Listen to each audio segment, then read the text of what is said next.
We are now, it's 2 minutes past 1. Let's get straight into it today.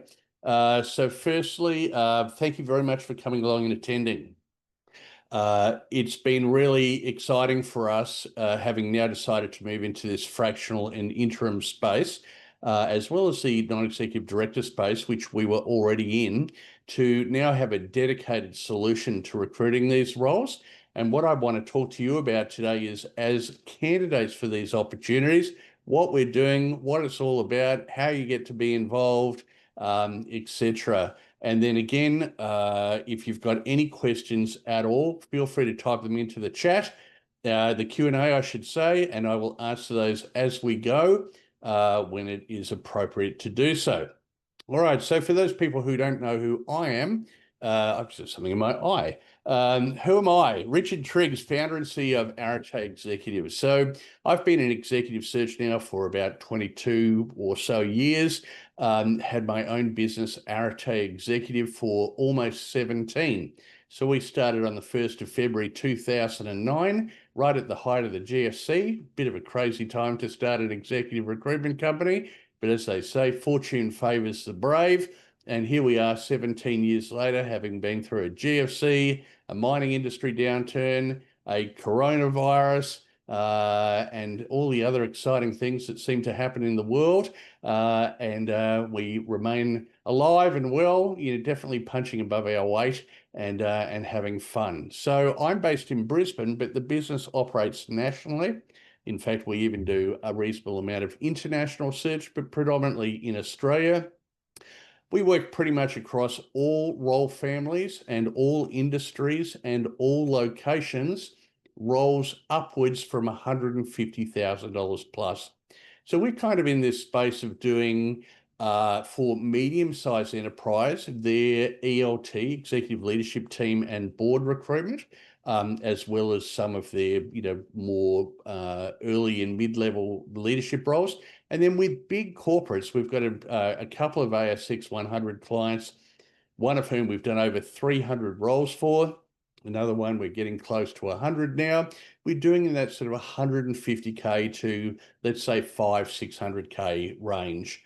I'm humble enough to know that Arete Executive probably won't be engaged anytime soon to recruit the next CEO of Rio Tinto. That'll probably go to one of the big blue chip Shrek firms, but certainly mid-level leadership roles, operations, sales, marketing, HR, finance, health and safety, etc.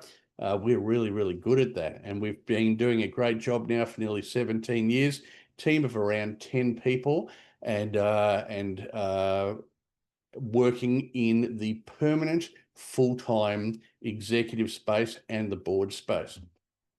What we're seeing now is we're seeing a substantial growth in demand for interim and fractional leaders.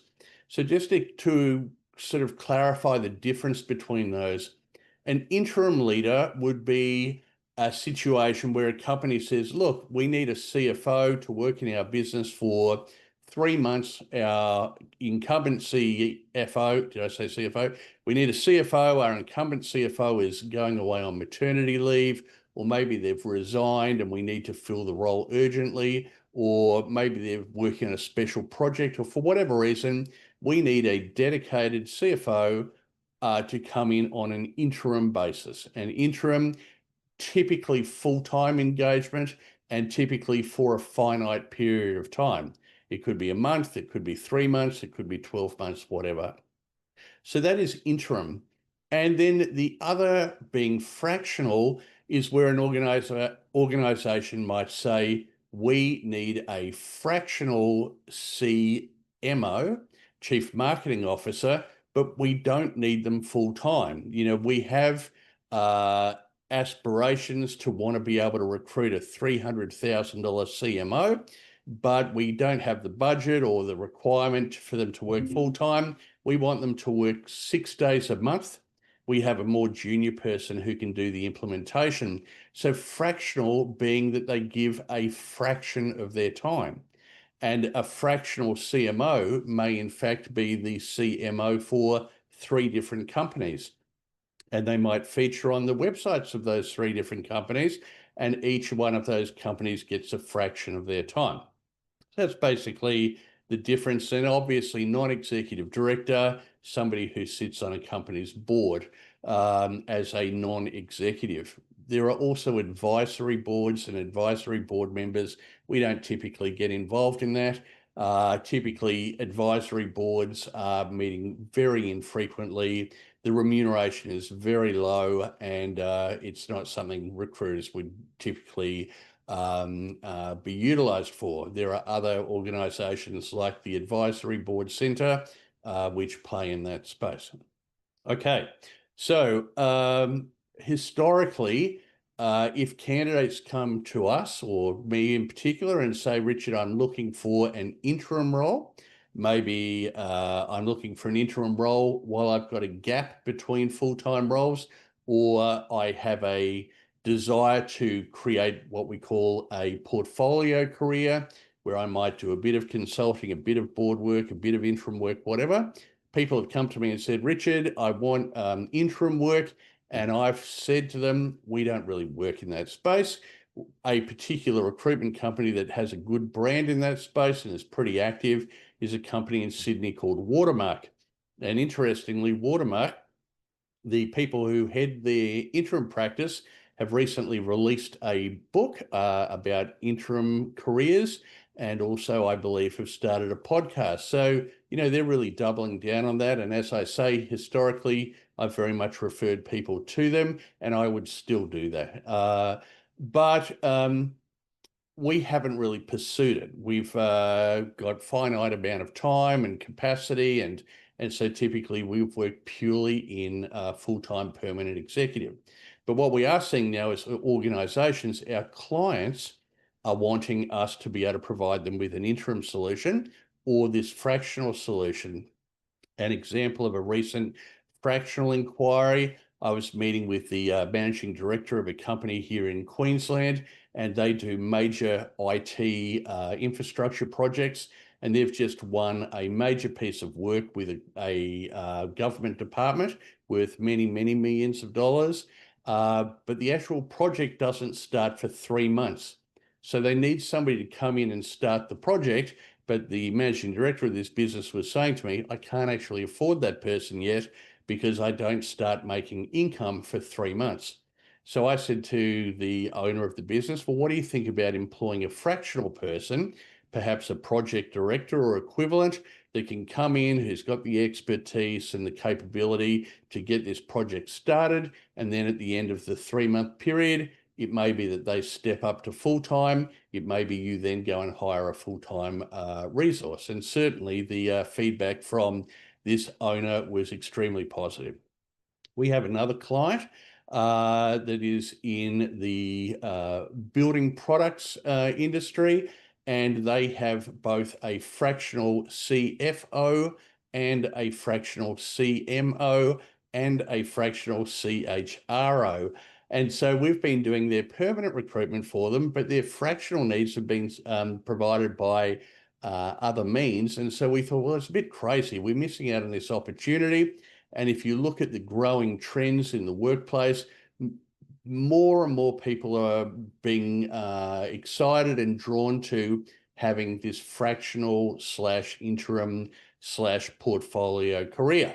So, we thought, well, there might be some gold in them there hills, so let's go and pursue that. The first thing that we felt was important to do, though, was to build a bench of talent. In other words, we wanted to make sure that we had a good supply of people who want these opportunities, so that when we go to the market, we have people, prepared and ready to go.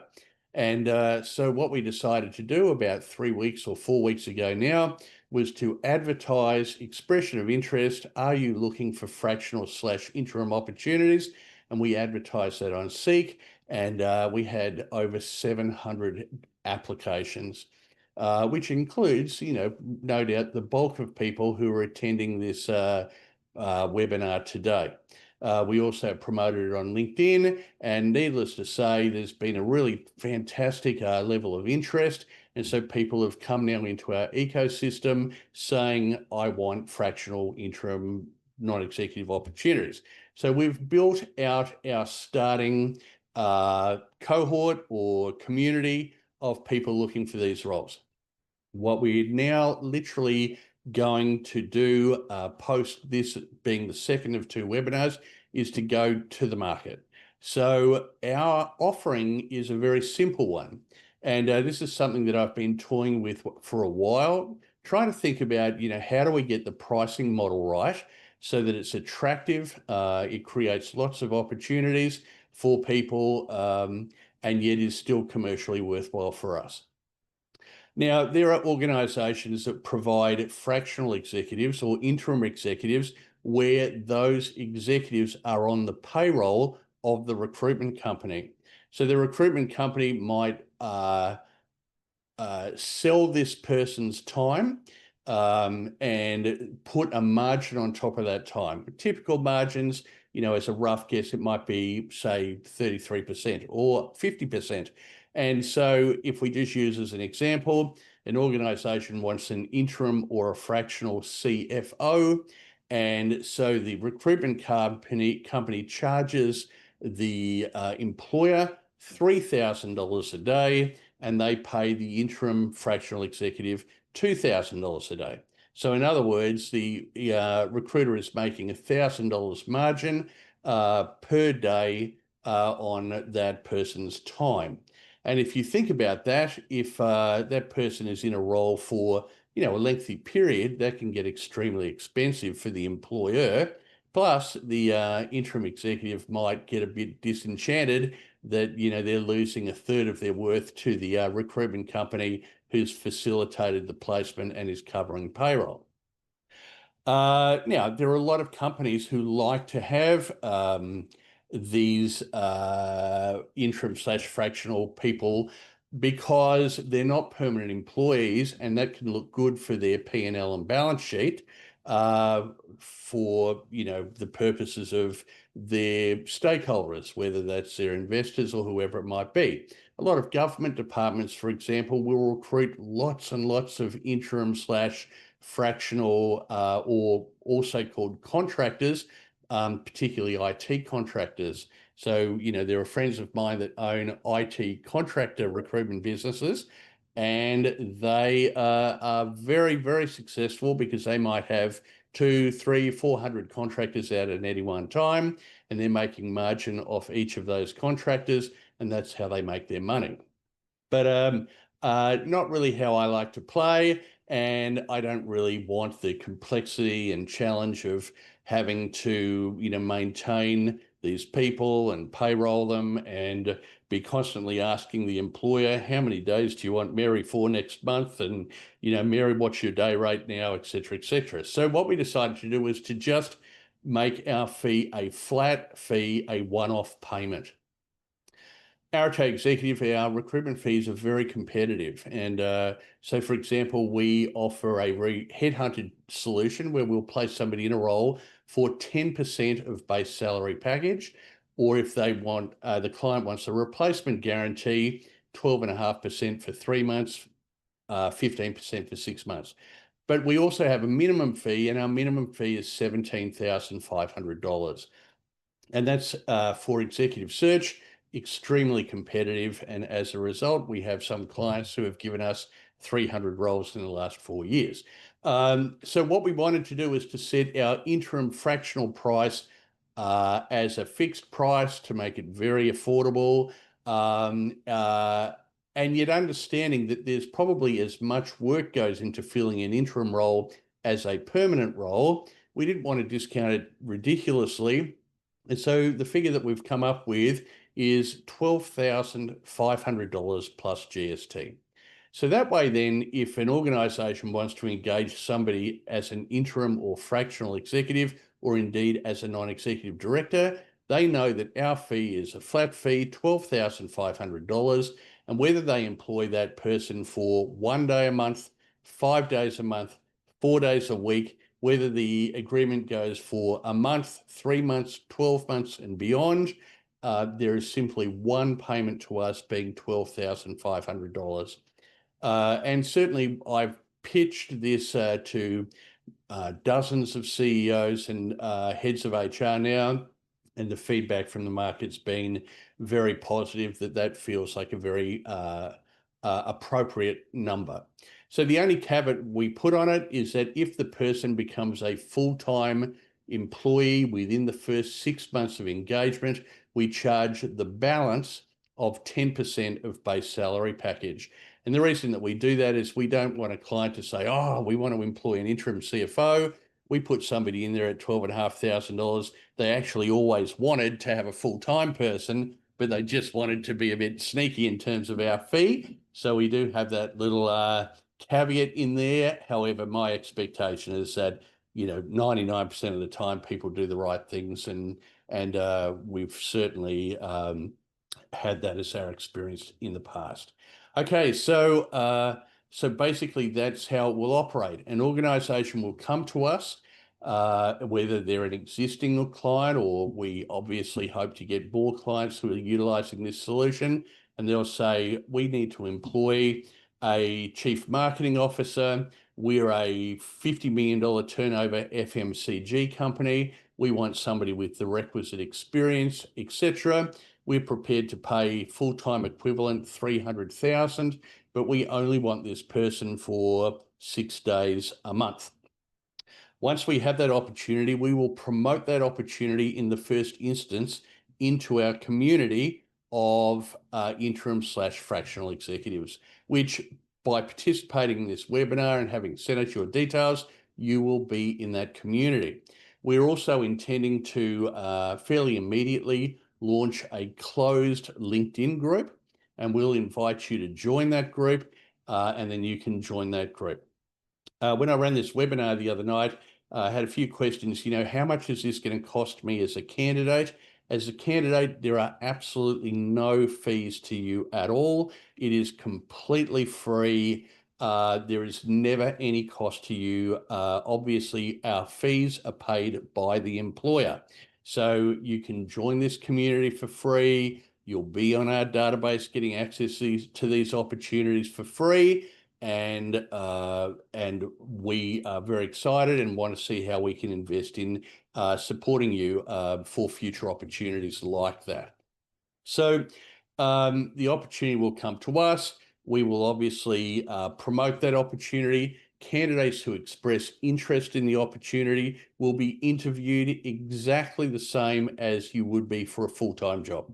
So we will be interviewing you for the opportunity and then presenting you as a shortlist and then supporting the client to make a hiring decision.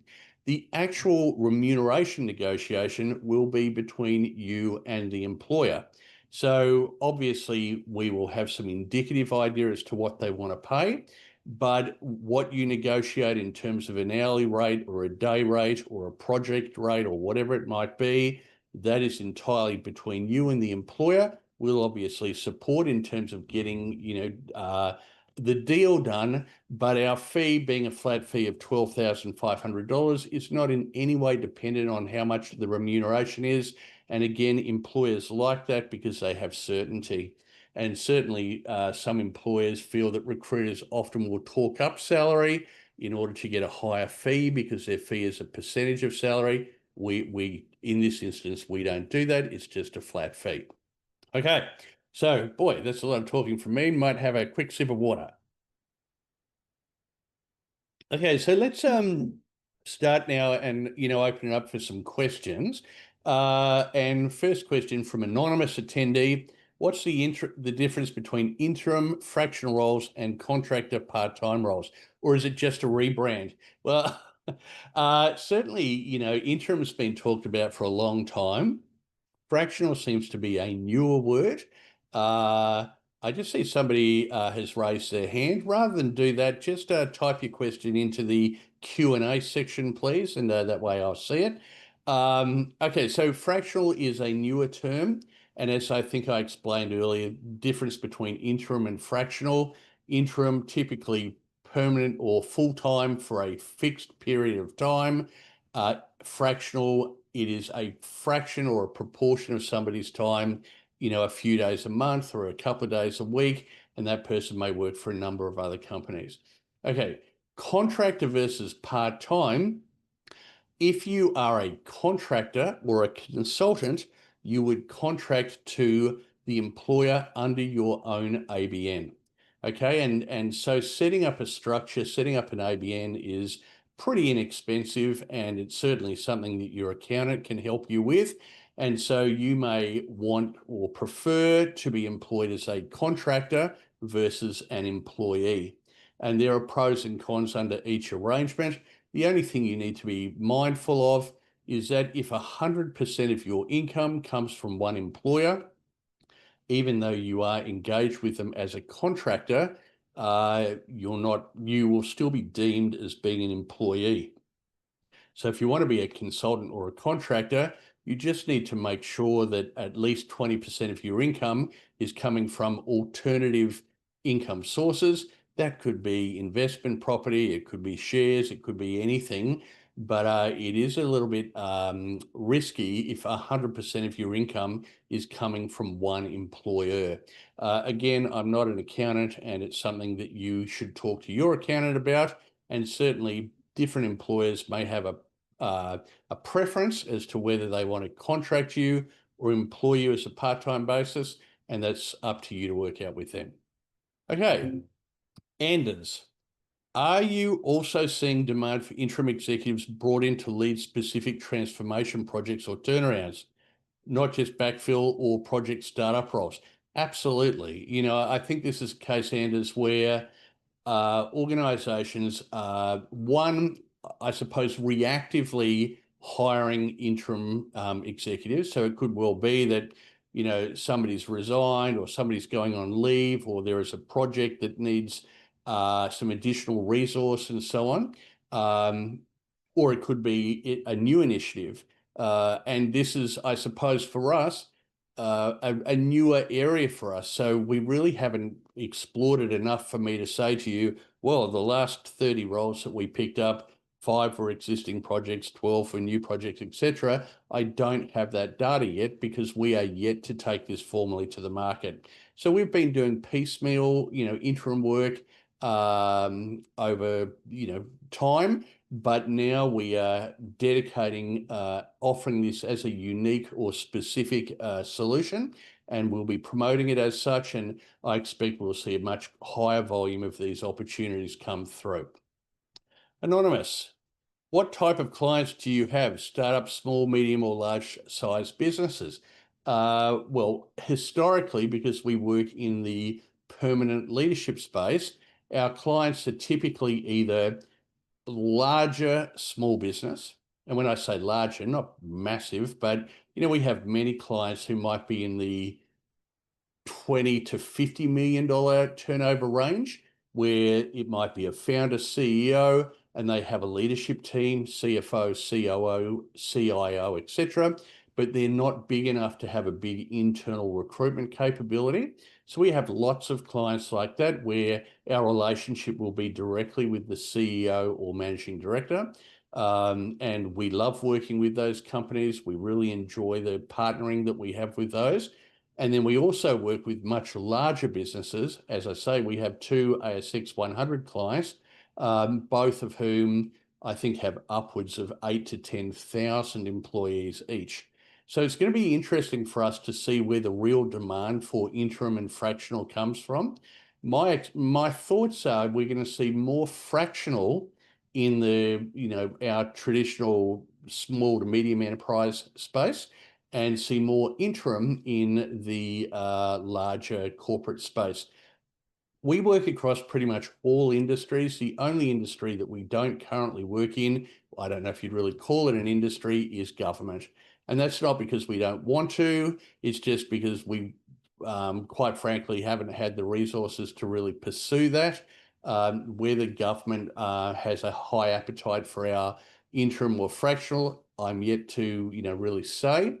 But coming back to your question from a startup point of view, I don't think there's going to be a lot of engagement at that real, entrepreneurial greenfield startup space, because they just won't have the money or resources to pay recruiters. Now, I could be proven wrong, and certainly would love to do that.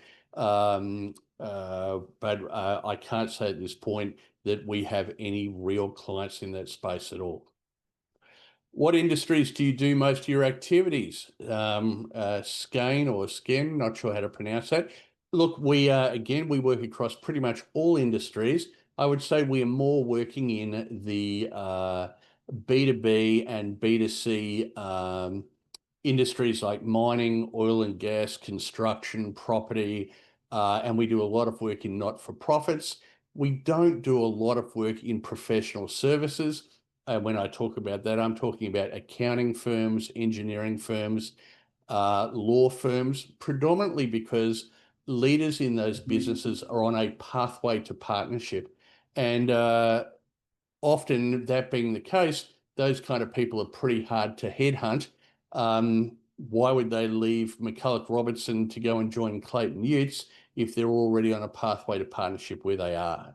Now, with the interim/fractional work, it might be that those professional service companies are more excited about this particular solution, and we will certainly be pursuing and exploring that. But I would say, if I look at roles we've done recently, FMCG, construction, typical organizations that have a large commercial team and also operational teams. Okay, anonymous attendee. I'm not sure if it's the same anonymous person or if it's a new anonymous person. For those that are already operating or setting up a fractional business, how do you see Arete helping those types of people? Well, basically, we're just creating opportunity for you.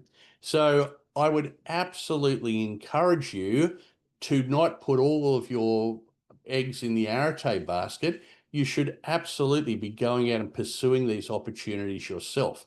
I wrote a book called Uncover the Hidden Job Market. A second edition was published recently. I've got a bunch of webinars and other resources to help people in terms of their job search. And if you haven't got those and you would like those, again, they're completely free. All you need to do is send an email through to info@areteexecutive.com.au, or I think there is a portal on our website, and you can download a PDF version of my book for free, and you can get these resources. So we are absolutely about supporting you to build out your portfolio. And so when, Anonymous, you're saying those are already operating or setting up a fractional business, I presume you're talking about executives who want fractional work. If you're talking about you're an employer who is setting up a business and wants to employ fractional staff, of course, we can definitely help you with that in the leadership space. And finally, if you're setting up a fractional recruitment business, I don't know how much we can do to help you there, but I recently had somebody reach out to me who's doing a different kind of fractional offering, and it looked pretty interesting. So we're having a chat about any potential synergies in that regard also. Samantha, you mentioned NEDs. How will that work? Are clients wanting fractional NEDs? Well, if you think about it, Samantha, being an NED is fractional, right? Because it's not a full-time job. As a non-executive director, you typically will be expected to give around 3 days full-time equivalent work per month. Preparing for a board meeting, attending a board meeting, you might be on a subcommittee, there might be other things that happen through a month. Typically, it's about 3 days. Of course, if the board, if there's an urgent crisis or situation, it may become more than that, but I think pretty much that's where it's at. So we've done a lot of board recruitment over the last 17 years, both in the not-for-profit space and in the for-profit space. Really, it will be a very similar solution. We were already offering a board recruitment solution at pretty much the same price point. So in that regard, it's just business as usual. For those people on this webinar who are keen on non-executive roles, board roles, my strongest recommendation to you, if you haven't already done it, is to complete the Australian Institute of Companies Directors course. Certainly, if you don't have a lot of board experience yet, organisations will definitely prefer candidates who have completed that qualification. At least it shows you understand how a board operates, you understand governance, you understand strategy, etc. It's not an inexpensive thing to do. It's quite time consuming. The assessment at the end of it is quite challenging, I know, because I've had to go through all of this myself. But if you're serious about getting board work, I strongly recommend you to do that. Now, there are people in the market who will say you don't need to, and I'm not saying you absolutely must have it, but in my opinion, it's pretty much the ticket to the game. Okay, Daryl, as an example, how many roles would be in this market for technology at any one time?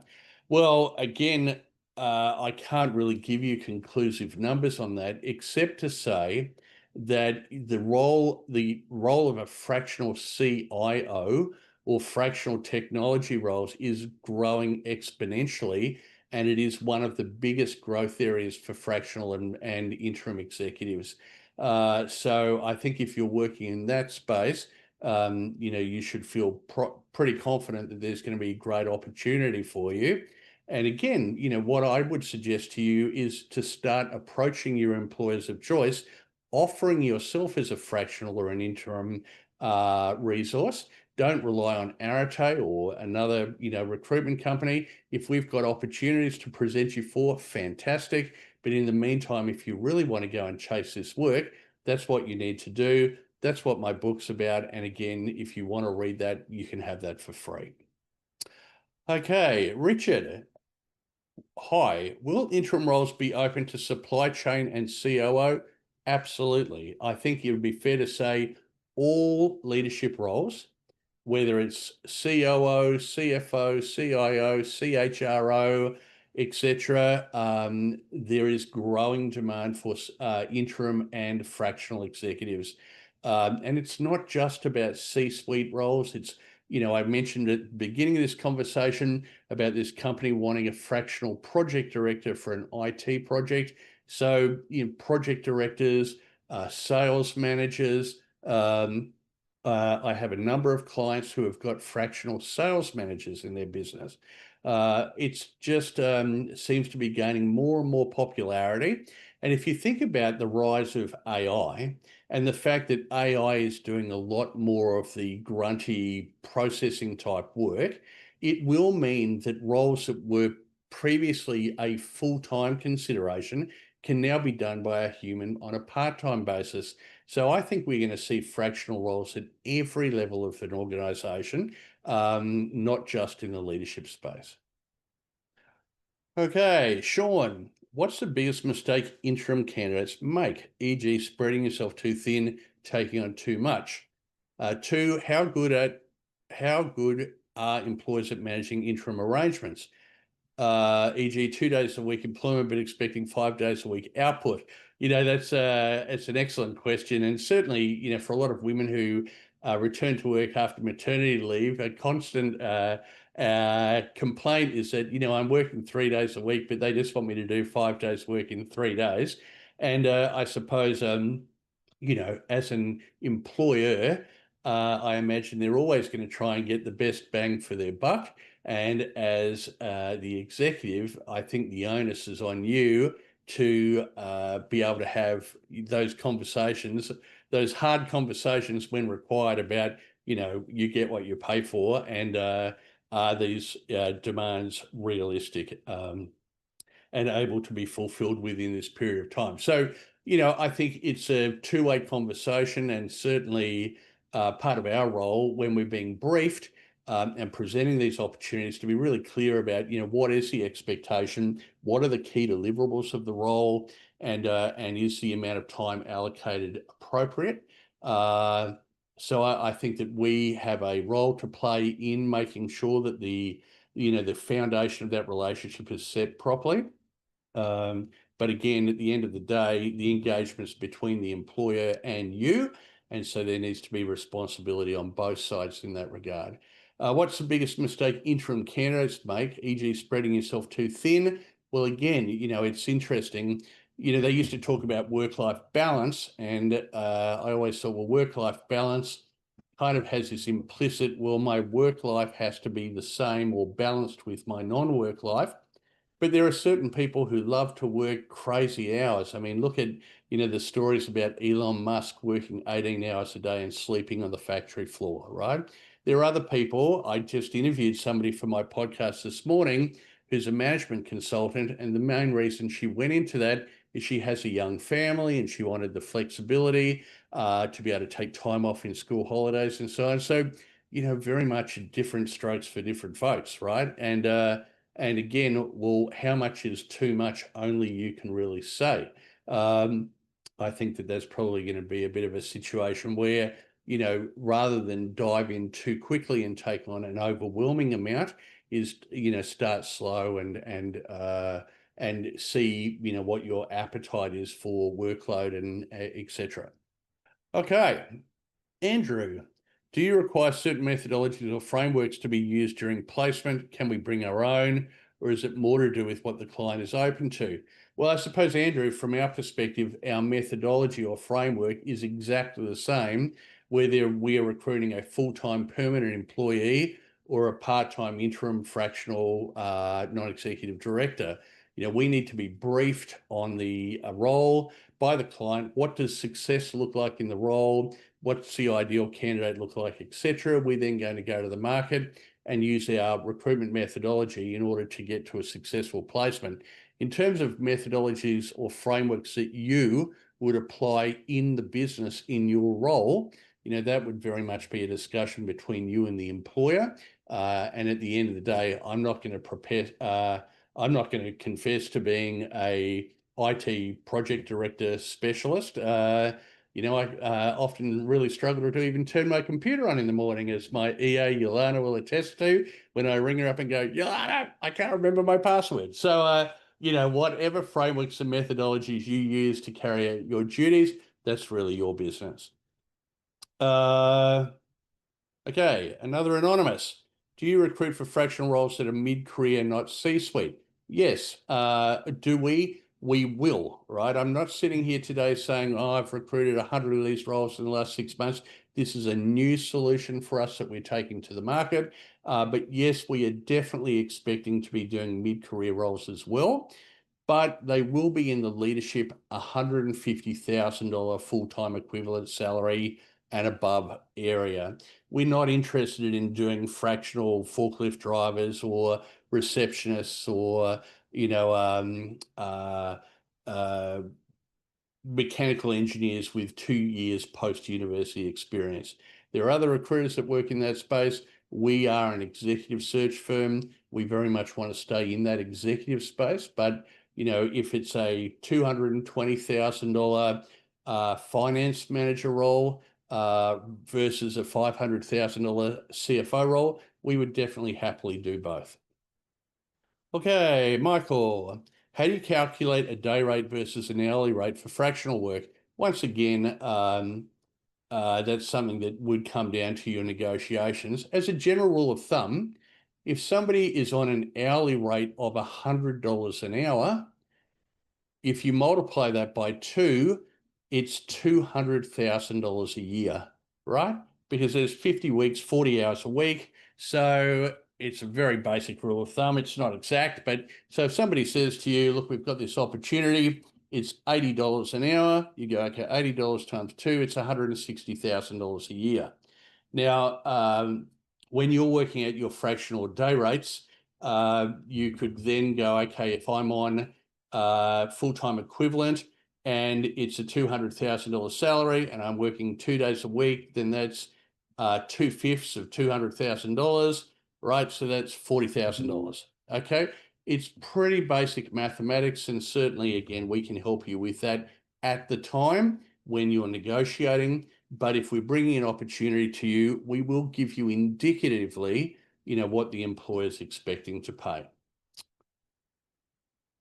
Will you share this recording or a summary post this event? Yes, everybody who's in attendance today will be sent a link so that they can watch this recording, and you're welcome to share this recording with others. There's no deep, dark secrets here. We're very loud and proud about what we do and our fee structures and so on. So you're very welcome to view it and share it. How much of your current business, David, how much of your current business is in Queensland versus New South Wales and Victoria? Really interesting question that, David. And certainly pre-COVID, I would have said to you 90% of our business was in Southeast Queensland because that's where our head office is. And pre-COVID, you know, I used to have to go and shake hands and kiss babies and have coffees with chairs and CEOs and managing directors and heads of HR. And then, of course, after COVID came along, after that first lockdown, suddenly everybody was very comfortable having a Zoom or Teams relationship. Our geographic footprint exploded overnight. And in fact, I would say now, 80 to 90% of our work is not in Southeast Queensland. And we have national clients that are getting us to recruit in all of their regional areas over Australia. We actually have clients, for example, one of our clients is a construction company that's listed on the stock exchange in America.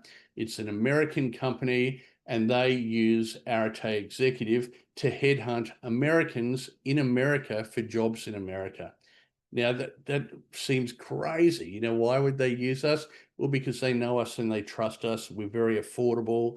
And so we don't do a lot of international work like that, but certainly we pick up more than I would have expected to. So yeah, I would say right now, in terms of current business, we would be weighted fairly evenly across Queensland, New South Wales, and Victoria, perhaps even slightly more weighted towards Victoria, but that's just because a couple of key clients of ours that are based in Victoria. Robin, will people with government background be suitable, attractive to the markets you work with? Well, again, I suppose it depends. You know, if you've got the requisite skill set and what I call your key achievements and transferable skills match what the client's looking for, then I don't imagine that you would be impeded. And the great thing is somebody asked a question in the last webinar, you know, are companies employing fractional interim going to be more or less conservative about who they hire? And my intuitive result to that is probably less. You know, if there's a lower commitment to hiring somebody fractionally or on an interim basis, so they're probably going to be a little more open-minded about, you know, exact, you know, square peg, square hole backgrounds for their vacancies.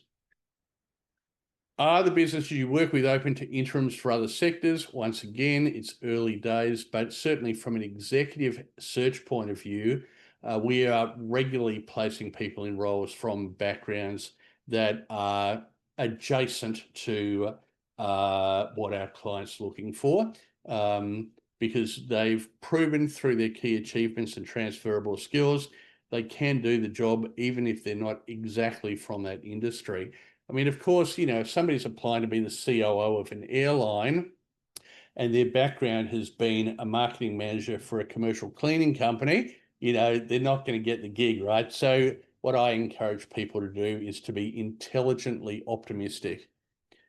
Michael, what sort of daily rate for taking a 5-month interim CEO role? Complex, large charity where prior two CEOs failed and were exited. Okay, well, I suppose you're talking about a specific situation there. I would say a $30 million turnover charity, especially a complex one, you know, that role is going to be paying upwards of $200,000. Charities or not-for-profits tend to pay less than corporate commercial businesses, but you know, without knowing any of the detail, I'd probably say that that's a 200 to 300K role. And, you know, so you just work back your day rate from that. One of the things that I also, you know, feel will be play a big part in these roles will be some kind of performance-based incentive or incentive to complete the engagement. So it might well be that they say, look, we're going to pay you X, but if you fulfill the entire contract, then at the end we'll pay you a bonus of Y.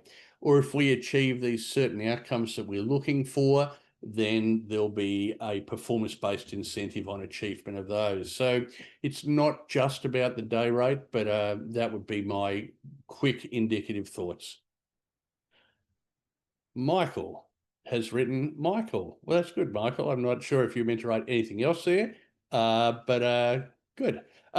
Rick, do you expect these roles to be on-site, remote, or a hybrid? All of the above. Again, remote and hybrid work is becoming more and more prevalent now. It used to be pre-COVID that if we went, say we were recruiting a CFO role, a candidate might say, oh, do you know, it would be really amazing if I could have maybe one day a fortnight to work from home because, you know, I want to do things with my kids or whatever it is. Do you think the employer would possibly consider me doing one day a fortnight from home? And now candidates are saying, if I can't work from home 3 days a week, I'm not interested. So the pendulum's very much swung in the candidate's favour, although it is starting to creep back post-COVID. So I think that, you know, again, that's a negotiation point, dependent on the role, the responsibilities, the type of business, etc. Another quick drink of water. Leslie, what's the appetite of some of your clients in supporting the pivot of leadership capability, such as like myself from financial services to pivot to another industry? I think I've already sort of dealt with that, Leslie. Different clients have a different level of appetite. Some clients are very open, some clients are very closed-minded. And I think that one of the failings of the recruitment industry is that a lot of recruiters are pretty much just order takers. And the client will say, you know, I must be somebody who's worked for 20 years in my industry and preferably from these companies. And, you know, they're very, very specific. And then the role of a trusted advisor, a good recruitment consultant, is to, you know, test some of those things, to be saying to the employer, let's say that they've got very equivalent achievements, but they haven't been specifically in your industry. Would you be open to considering them? Or let's say they don't have 20 years experience, they've only got 10 years experience, but they've achieved some great things. Would you be open to considering them? Or a client might say, I hate to use CFO as the example all the time, but the client might say that they must be CPA or CA qualified. And as a trusted advisor, you know, it's saying to the client, you know, what if somebody's worked in an equivalent organization, has achieved fantastic outcomes, but they don't have those qualifications?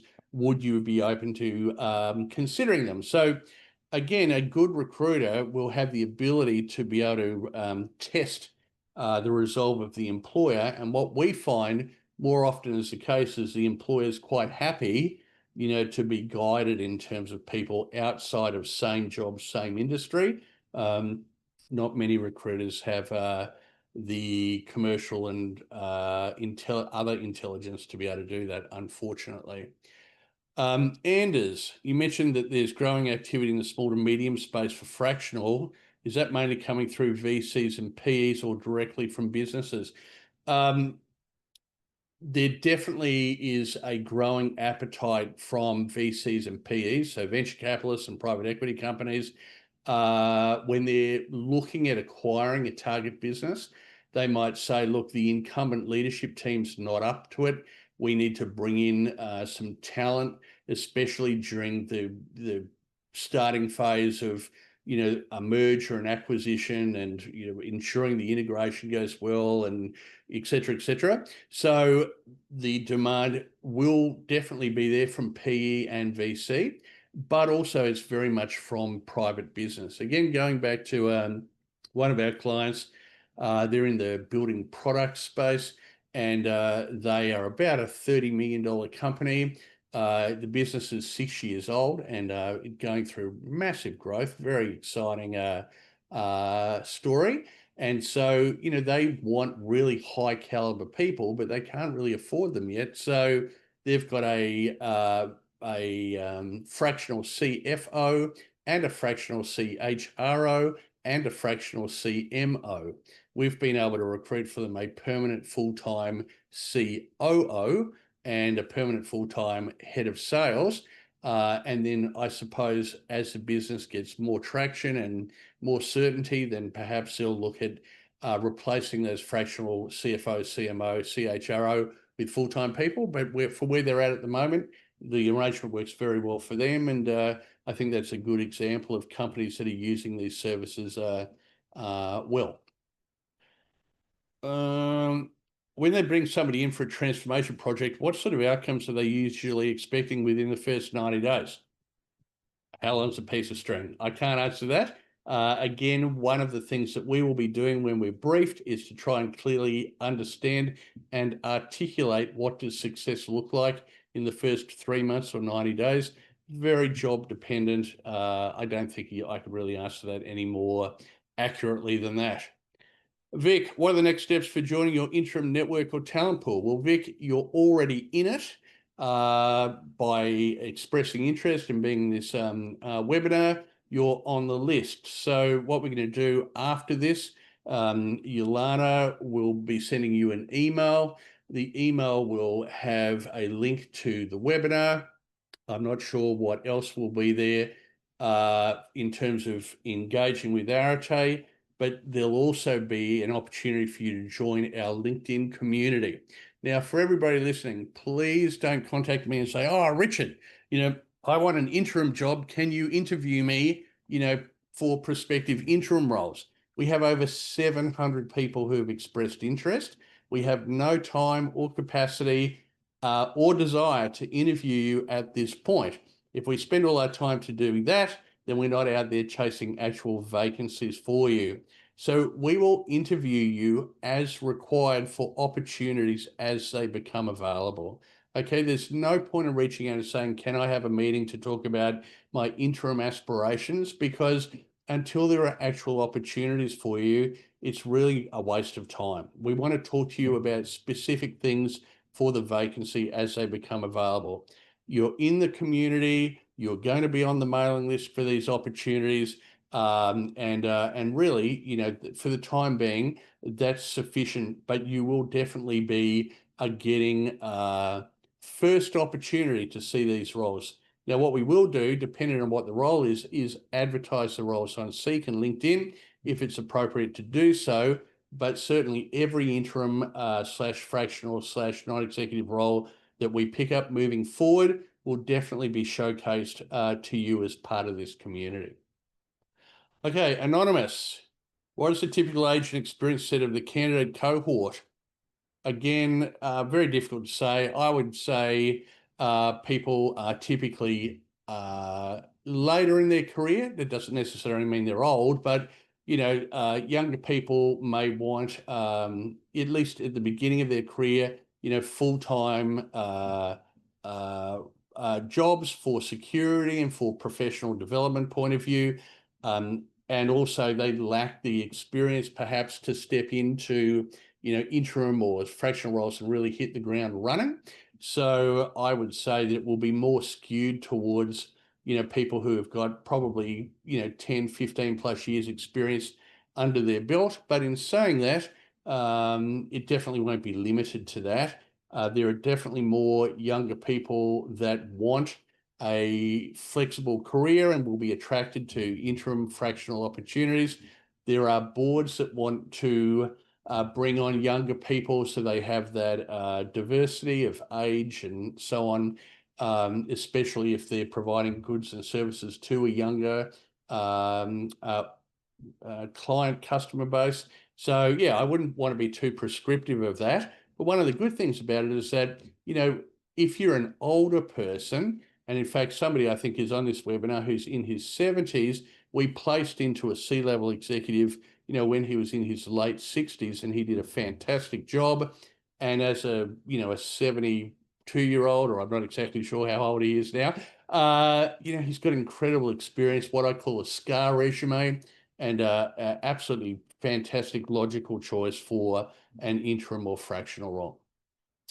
Okay, Anonymous, are you expecting more openings in Melbourne and Sydney? I think we've just spoken about that. Will you put forward potential candidates willing to relocate? Yes, without a doubt, we will do that. Although, you'd have to ask the question, would you want to relocate for a job that doesn't have the security of being a full-time permanent role? But of course, that's up to you at the time. Rick, what is your regional scope? Completely national. We are currently recruiting a national sales manager in Adelaide. We've worked in pretty much every major regional city across Australia, including Tasmania. Whilst I physically sit in Brisbane, and my team, are not all in Brisbane, but we recruit. I mean, we've done a stack of recruitment in Jabiru, for example, for a division of Rio Tinto in the past. It's always really interesting where we get to recruit. All right, we're approaching 2 o'clock. There are some more questions. I will keep going, but if you need to leave, thank you for attending. You will get a copy of the video that you can watch at your leisure, and we look forward to engaging with you about opportunities in the future. So if you've got to jump off because you've got other things to do, by all means do so. Otherwise, let's keep going. I've got another half an hour. Okay. Anonymous, in your market research, what functional expertise were companies looking for from fractional executive support? Again, wide and varied. Industry experience, role family experience, special kind of project experience. There's no one size fits all here. There are, many different opportunities. And again, this is a new solution we're taking to the market. I can't sit here and say we've done 300 of these roles. Hopefully within 12 months we can. I can't be more specific than that. Samantha, just passed. Okay, I'm not really sure. Oh, just passed AICD. Well done, Samantha. I think that's what you're referring to. I tell you what, that assessment's bloody hard, isn't it? I did not enjoy that at all. But anyway, it's good to get it done. Andrew, hi, Richard. I've been doing fractional and interim roles that I found for myself and enjoy the diversity that comes along. My roles range from governance through turnaround and placeholder exec roles. What is the average sort of length of interim role on your books? Okay, once again, this is a new solution we're offering. So what's the average sort of length? Impossible to say. I would say if it's an interim role, it's very rarely less than 3 months. But if it's holding the fort while somebody's being replaced, a recruitment process can take 3 to 6 months, depending on the level of notice that the incoming person needs to provide. So I'd say 3 to 6 months is probably going to be pretty normal. AICD, a number of us have quals that cover this course already. Okay, again, AICD or equivalent. Okay, so there are other courses that you can do around governance and so on. AICD is probably the industry gold standard, but as long as you've got relevant experience and relevant qualifications, then that's the main thing. Richard, are you seeing a lot of open fractional interim roles for sales business development executives? Again, new solution. It's interesting. I think that there is going to be a lot of opportunity in the business development space. And in fact, even for Arete Executive, we are very much looking at a way of having fractional, not interim, but fractional people involved with Arete as senior partners. But not really ready to go into detail about that today, just formulating that as a new strategy. But in other organizations, I think for sure. I think traditional companies, one of our clients is Boral, for example. So Boral, employ full-time dedicated salespeople, sales managers to sell their concrete and so on. Will they move to fractional salespeople? Don't know, possibly. But smaller organizations who want absolute gun business development executives, but don't necessarily, it's not so much that they don't have the money, but they might not have the market. It might be that, look, we're just launching, or, we don't think that there's sufficient activity to engage somebody full time. A fractional solution would be very, very appropriate. And I think that if that's where you're working, then that's a really good opportunity for you. Craig, sales, leadership, business development tends to be further down the list for fractional roles. In my experiencing, are you seeing that change? Well, I think I've just spoken about that, Craig. Liam, are you intending to create a community? Yes, we are. We're creating that community on LinkedIn. Now, there are other platforms that you can create communities on, and we've kind of checked out a few of those, but they seem to be more trouble than they're worth. So for the time being, LinkedIn's where we're going to be building this community, but it's not to say that we don't also utilize another web-based community platform in the future.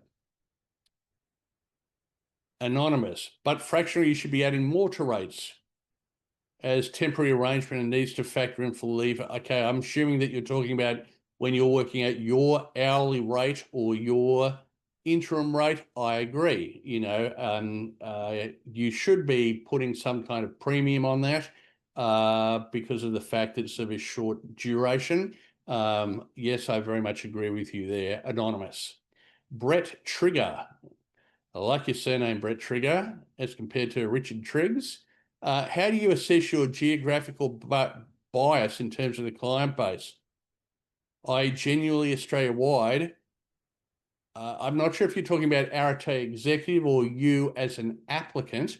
Certainly Arete Executive, we've had no difficulty at all in picking up and filling roles right across, every part of Australia. Obviously, the talent pool in Gundawindi is going to be shallower than the talent pool in Melbourne, right? But in saying that, there are all kinds of people that might want to move to Gundawindi for certain reasons. So, we will largely be at the beck and call of the client.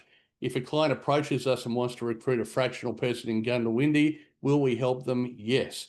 Will it perhaps be more challenging to get them a big selection of quality applicants?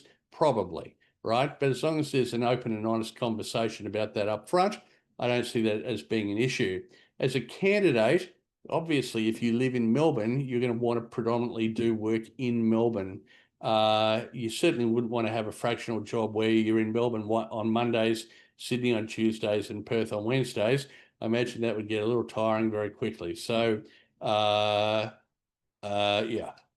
Liam, do we need to reapply EOI to participate? No, Liam, you don't. Although Yolana will send you through a specific instruction as to how to get your details on our community if you're not already. Do you have any US placements for Australians coming through? Not currently, Andrew, but we do have some existing relationships there. It's not a big part of our business. We do it, but I wouldn't suggest that it's something we do regularly. Sue, I have an acquaintance who might also be interested. Yes, you're more than welcome to share this information with them. Okay, Michael's excellent response to day rate question. Thanks, Michael. Bill, what kind of interest are you expecting at present from regional areas across the states? I assume you mean, Bill, the states of Australia. I think we'll get strong interest. We've got a database of 107,500 white-collar executives in Australia. Now, the thing is that because we work in this space, every candidate is also a potential client and vice versa. So once we start promoting out this solution, it will be promoted out across all of Australia, and we'll just wait and see, the level of uptake we get. But I think we'll get strong regional interest as well. David, what info do you need from us for your database? Just a CV or more.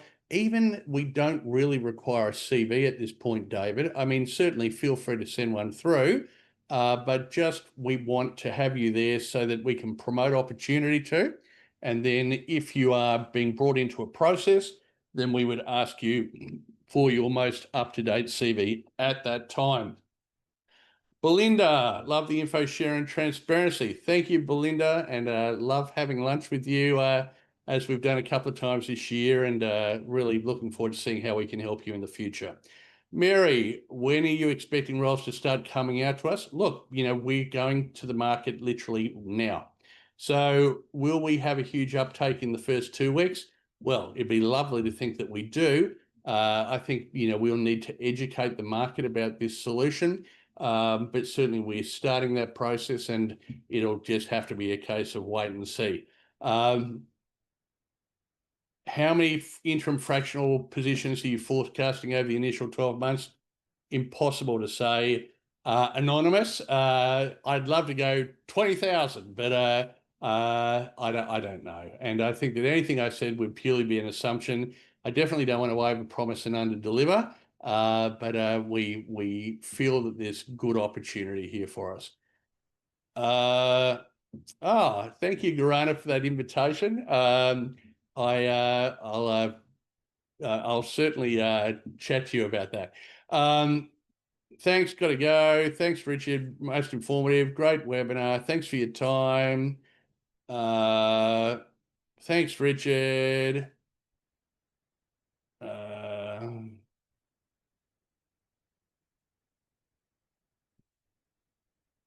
Okay, great. So look, most of the last few comments are just thanks for the session and, more questions, which are very much in line with what we've already discussed. So I think if there's nothing further, speak now or forever hold your peace, as they say, when people are getting married. But look, really appreciate you attending today, and I really look forward to perhaps doing another one of these webinars in the coming months, and where we can actually say, look, here's direct evidence. Over the last 3 months, we've picked up X number of roles, and this is the type of industries and the type of role families and the type of locations. And so I thank you for being patient with us and noting that this is a new solution for us. But we're really genuinely excited about it. My team are really pumped about, supporting our clients with the provision of excellent talent and hopefully creating some great opportunities for you. Once again, I definitely would recommend, if you haven't already, read my book, Uncover the Hidden Job Market. Get a free copy of a PDF copy from our website or from emailing us so that we can give that to you.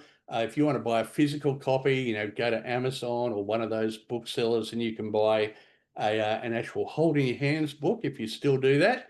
But it's been great to chat, and I think it's time for me to have a nice cold drink and get ready for my next meeting. Have a wonderful afternoon.